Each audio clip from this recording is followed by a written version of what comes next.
Just turning to the key opportunities for the project, well, we still see exploration potential.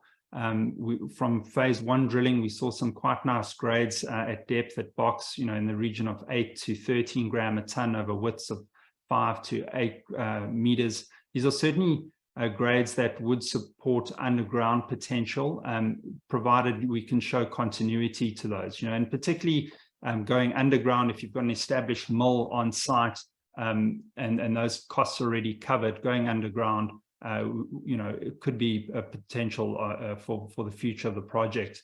And certainly the Box deposit is wide open at depth. It keeps going. We've drilled quite deep down there and still seeing some good grades. The underground potential was assessed at a very high scoping level as part of the PEA. We don't have a lot of drilling deeper down in the deposit, so that showed limited viable stopes at depth.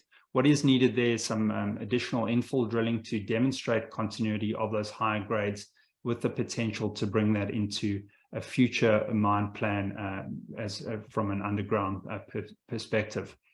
There's also other prospects on the property that we've started to look at in more detail. These are shallow. They start from surface, both Frontier Lake and Golden Pond.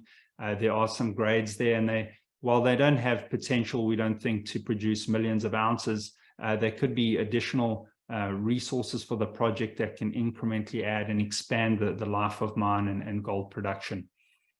Gold recovery, we still believe there's potential to improve some of the gold recoveries beyond that 95.3%, and that's really backed by some data from the 2015 testing.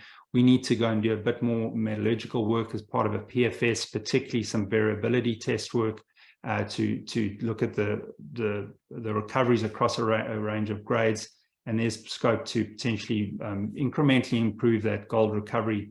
Ore sorting, we did some desktop work with SRK earlier this year and late last year, and the initial studies showed there is a potential to improve project economics and as well as reduce those tailings volumes. So something that should be looked at in more detail at a PFS level. And then from the sustainability side, and we're not talking really economics here so much, but really an opportunity to make this a green project. And that's through the electrification of a mining fleet, and combining that with existing hydropower, it really could be a green project that's going to be attractive from an ESG perspective.